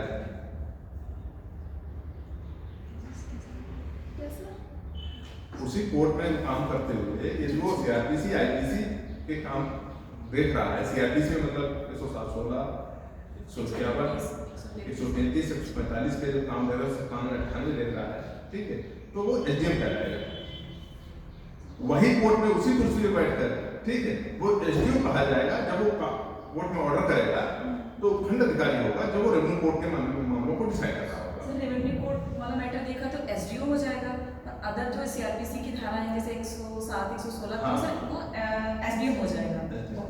ठीक है, वो नीचे जब साइन करता है तो लिखता है जिला मजिस्ट्रेट। ठीक है, और जब रेवेन्यू कोर्ट के मामले को डिसाइड करता है तो या तो जिलाधिकारी लिख देता है, लेकिन सही लिखना चाहिए वो खंड अधिकारी। यस हाँ, वो खंड अधिकारी।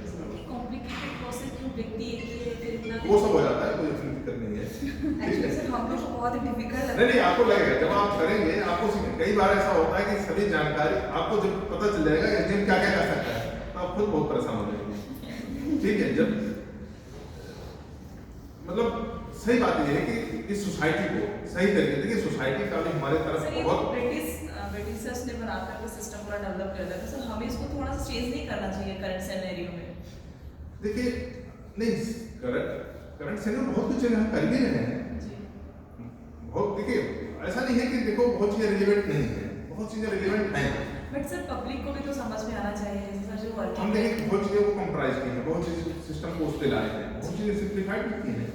पहले बहुत मुश्किल होता था, ठीक है, बहुत चीज़ें सिंप्लीफाइड की हैं।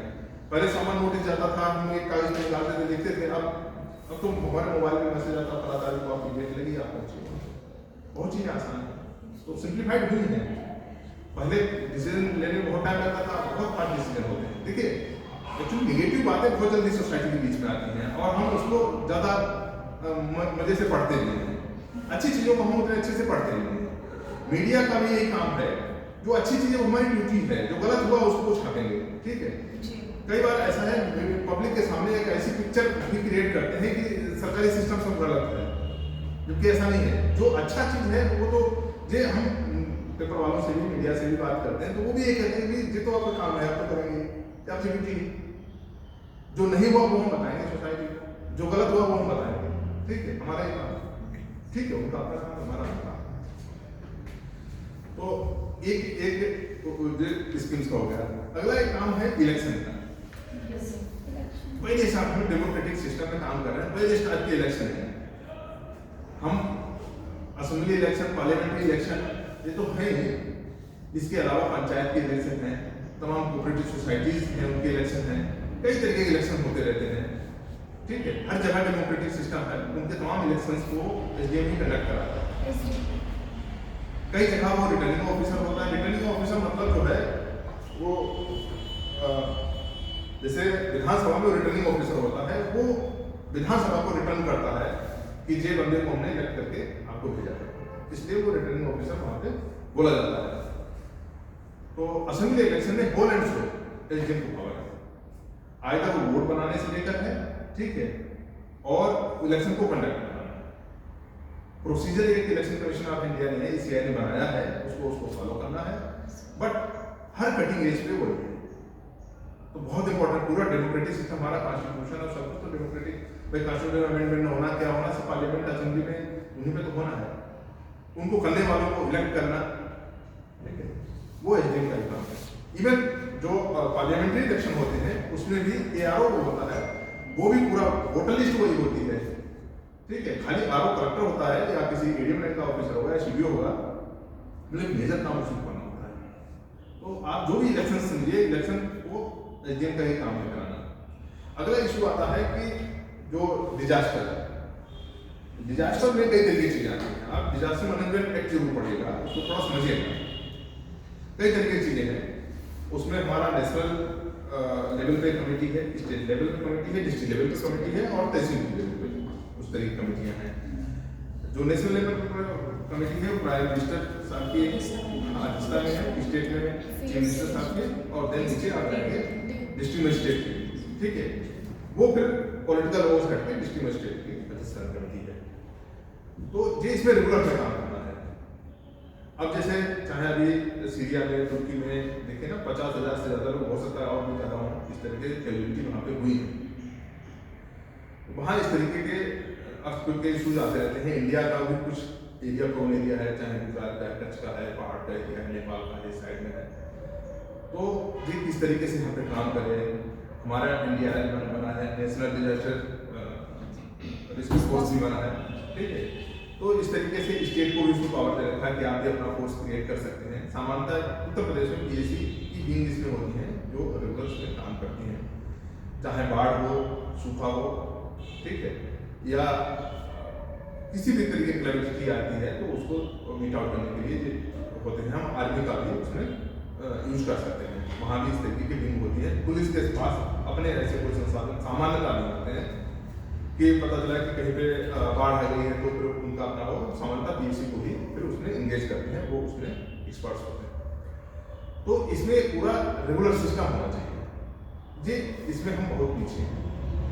अभी कोई जैसे तुर्की में है, वहाँ पे जिस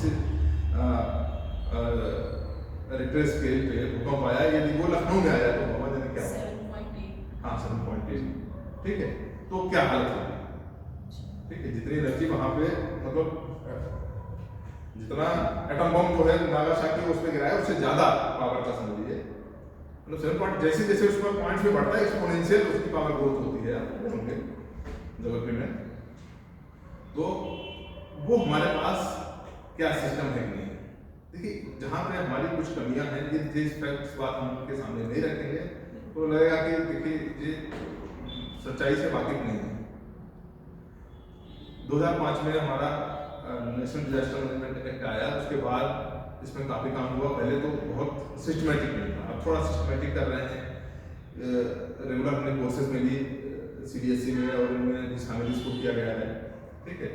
बट इसमें अभी भी यदि जैसे बाढ़ आ जाए तो फिर हम हाथ खड़े कर देते, कुछ नहीं हमारे पास। सर एक स्टेटमेंट भी है कि अगर हम डिजास्टर आने से पहले अगर हम ₹1 खर्च करते हैं तो डिजास्टर आने के बाद हमें ₹10 बच जाएंगे। नेचुरल सी बात है। तो अब होता क्या है, बहुत से एरिया में या सामान्यतः इस तरीके से नहीं आता है तो फिर क्या करते हैं, हम इस तरीके से खर्चे नहीं करते हैं। सोचते हैं यार इसको क्यों खर्च करेंगे, तो 10 साल से ऐसा हुआ ना, वेस्टेज हो रहा है। बट हम आदमी को ट्रेन कर रहे हैं, उनको चीजें बता रहे हैं, देखिए हमने एक भी जान बचा ली तो बहुत बड़ी बात होती है ऐसे समय में। तो इसमें थोड़ा सा एक बार स्टडी कर लीजिएगा और ये जानकारी आपको एसडीएम कैसे करता है डिजास्टर मैनेजमेंट में, इसका वर्क क्या होता है? हाँ, डिजास्टर मैनेजमेंट में देखिए उसका पास पूरा अपना एक सिस्टम होता है। अब कितना फंक्शन करता है देखो, उसको पावर है, वो आर्मी को बुला ले, पीएसी को बुला ले, पुलिस को बुला ले, ठीक है।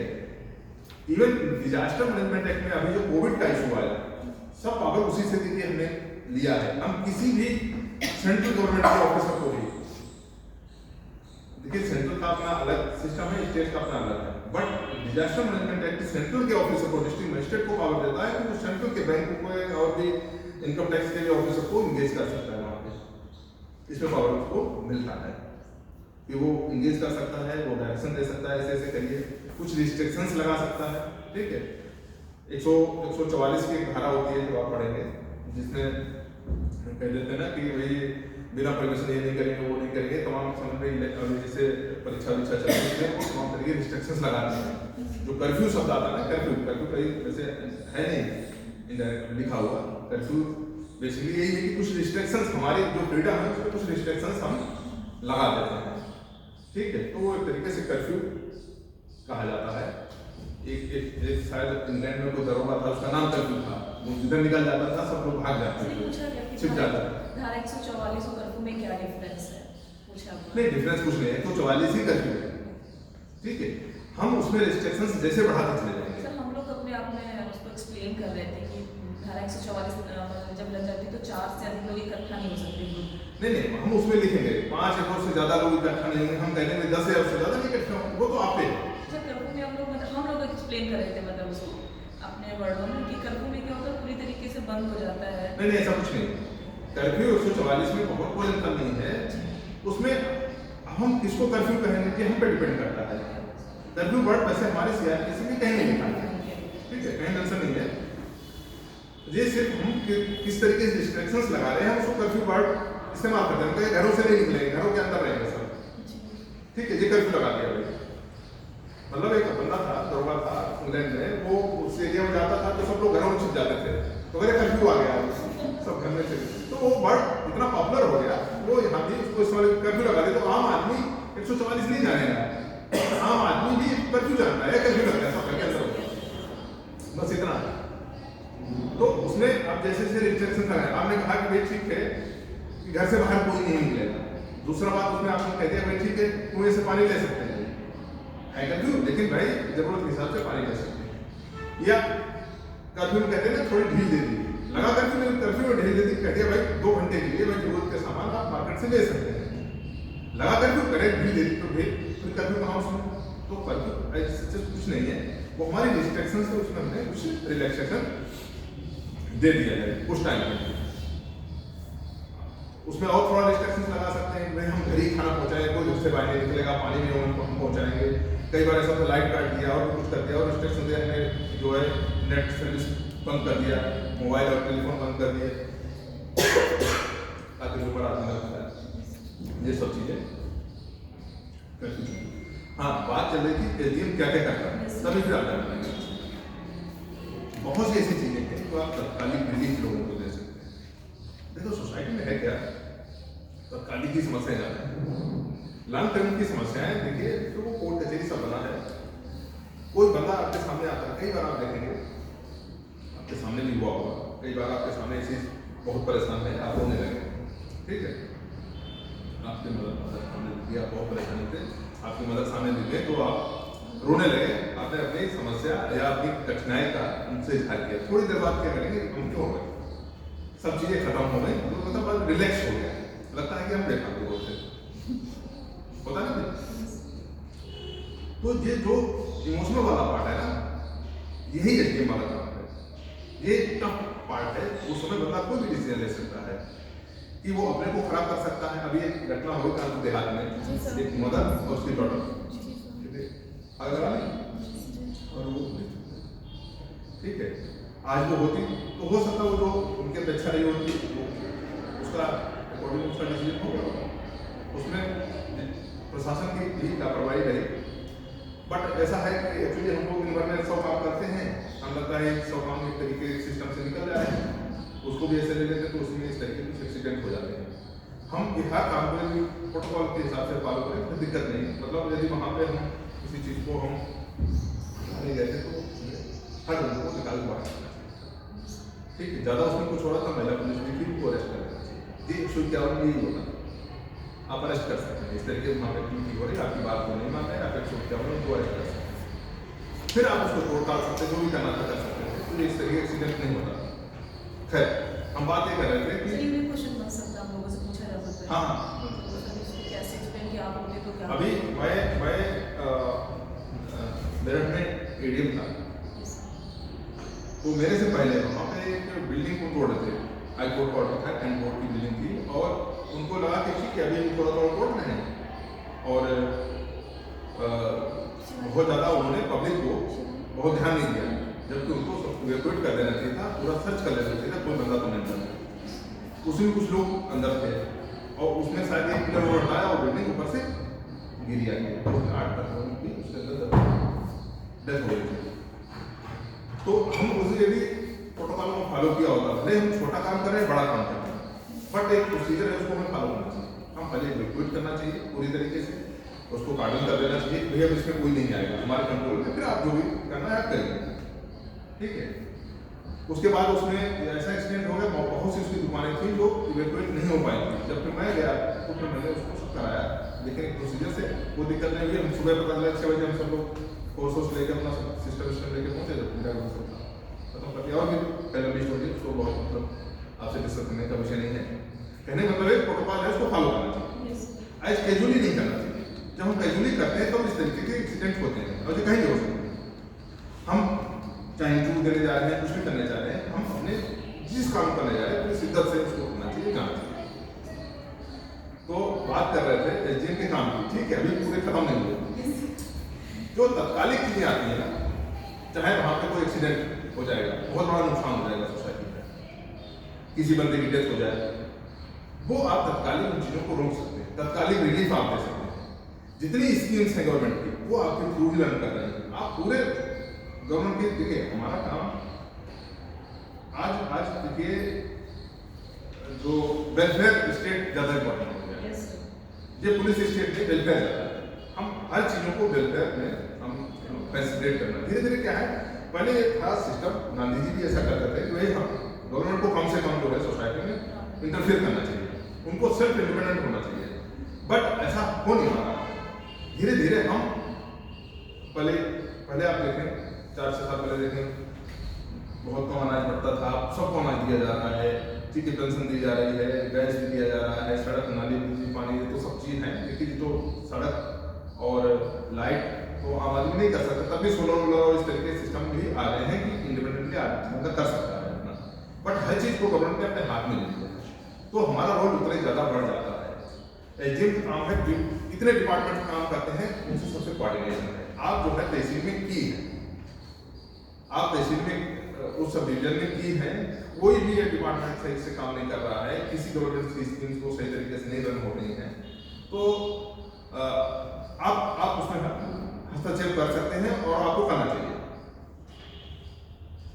दूसरा विषय आता है कि भाई शांत से व्यक्ति रह रहा है तो पुलिस वाला आपका लॉ एंड ऑर्डर वाली इशूज आ सकते हैं। इमरजेंसी के मामले आ गए तो आपका जो है ये चीजें आ गई कि डिजास्टर वाला इशू आ गया, ठंड आ गई तो आप अलाउ करवा रहे हैं, ठीक है, इलेक्शन आ गए तो पूरा इलेक्शन आप करा रहे हैं, ढेर सारे काम। और रूटीन के तमाम आप पब्लिक ग्रांट्स सुनते हैं, उनके क्या इशूज हैं, क्या उनकी समस्या है, तो ये छोटे छोटे प्रमाण पत्र हैं और ये सब करते हैं इस तरीके से, छोटे छोटे इशूज हैं, बहुत इंपॉर्टेंट है। आपको अपना कास्ट का सर्टिफिकेट, इनकम का सर्टिफिकेट बनवाना पड़ेगा, तो इसीलिए भी आपको अप्रोच करना पड़ेगा। इन सब चीज़ों के लिए विभिन्न गवर्नमेंट की जो भी, चाहे सेंसस है, सेंसस भी इंपॉर्टेंट है, ठीक है, 10 साल में होता है, लेकिन सेंसस भी उतना इंपॉर्टेंट है। ये सब चीज़ों को एसडीएम के लिए उसमें होता है। अब रिवर्स क्वेश्चन आएगा कि आप एसडीएम बन के क्या करोगे, तब ये चीजें आएंगी। तो एक तो सबसे पहले है कि हमारा ऐसा क्यों इंटरेस्ट है, हम प्राइवेट सेक्टर में भी जा सकते हैं, दूसरी पोस्ट में भी जा सकते हैं, हम एसडीएम क्यों बनना चाहते हैं, तो उसकी जो वर्किंग है उसकी हम की बोलते हैं, ठीक है। हर कोई बनना चाहता है कि देखिए वो इसलिए नहीं कि बड़ा अधिकारी आदमी बनना चाहता है, सोसाइटी उसको रिगार्ड करे, ये तो सेकेंडरी चीज है। हमारा अपना सेटिस्फेक्शन अपनी जगह है। देखो जो मेंबर वहां बैठे होंगे, ठीक है, भाई आप मेंबर क्यों बने, आप भी एक इसलिए नहीं कि आप भी एक सोसाइटी के लिए अच्छे ऑफिसर का चयन करने के लिए आप आए हो, आपको जिम्मेदारी दी है, ठीक है, भाई आपके लिए खाने पीने की सब कुछ व्यवस्था होगी, आप भी कहीं कहीं गवर्नमेंट जॉब में रहेंगे, उसके बाद उनको लाया गया होगा, तो क्या जरूरत है कि आप मेंबर बने, आप चेयरमैन बने, ठीक है। तो हर बंदा यदि इस दुनिया में आया है तो वो कितना बेहतर सोसाइटी के लिए कर सकता है, वो करने के लिए है कि जहाँ पे हम काम कर रहे हैं हम सोसाइटी को बहुत ज़्यादा रिलीफ दे सकते हैं और हमारा भी अपना एक सेटिस्फेक्शन होगा।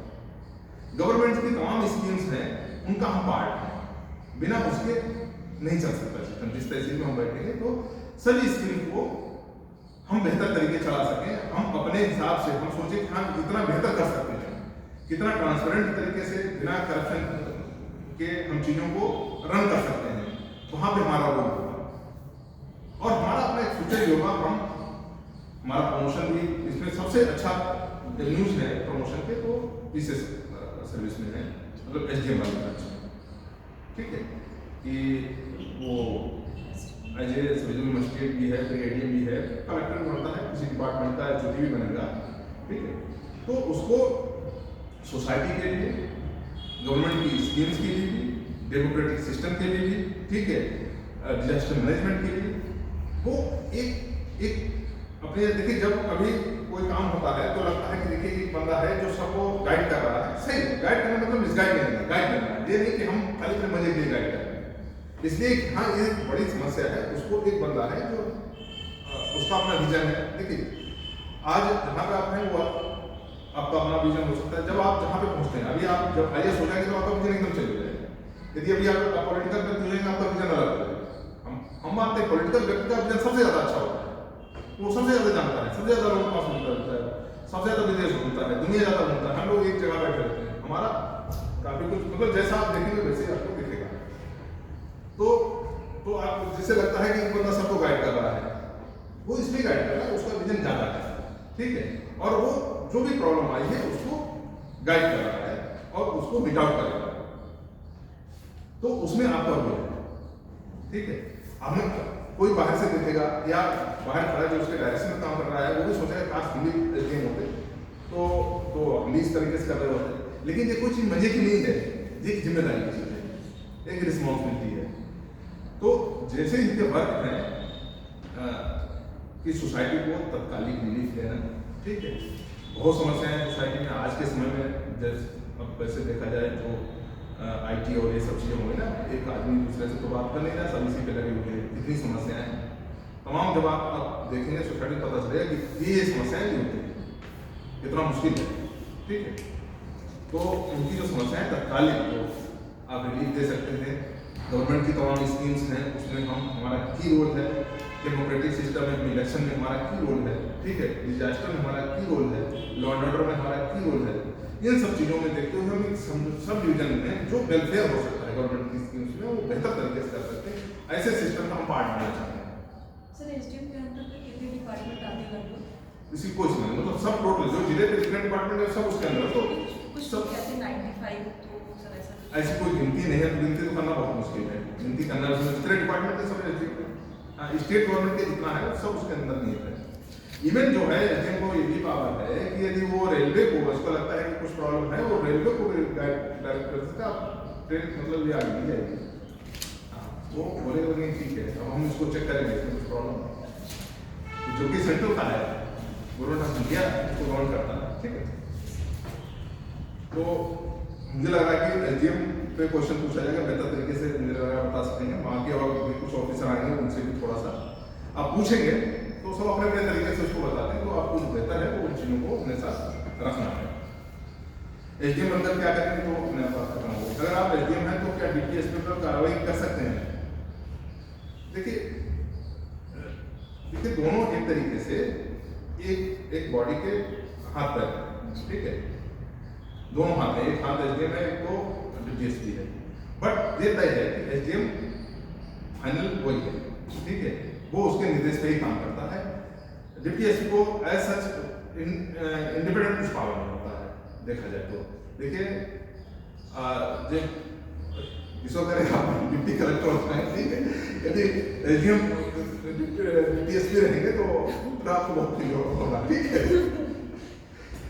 ठीक है। फिर वो यही अपने को हमेशा ये सोचते रहेंगे, कहेंगे नहीं हमें बहुत पावर है, हम कुछ भी कर सकते हैं, लेकिन सही बात यह है कि वो उनको बार बार अपने को कहना पड़ता है, एसडीएम कभी नहीं कह रहा है हम नहीं कर सकते वो कर सकते हैं, ठीक है, जैसे वो कहना पड़ता है, क्योंकि बिना जो भी पावर है, देखिए जहाँ कमिश्नरेट बन गया है वहाँ तो कुछ पावर इनके पास है, मजिस्ट्रेट की कुछ पावर की, अदरवाइज बाकी जिलों में तो सीओ देखिए कई ऐसे मामले हैं जहाँ पे आयु होता है, विशेष तौर पर SC ST एक्ट हैं, कुछ महिलाओं के मामले हैं, ठीक है, डॉरी वाले मामले हैं, वहाँ पे वो आयु होता है, तो जो समानता पुलिस का सब इंस्पेक्टर काम करता है वहाँ पे वो कर सकते हैं, ठीक है। बाकी तो उसको अपने थानों को मॉनिटर करना है और तो उसका अपना कुछ नहीं है। हाँ एसडीएम साथ में सीओ साथ में है तो अपना दोनों का कोऑर्डिनेशन अच्छा है, तो ये तय है कि वो सब डिवीजन बेहतर तरीके से,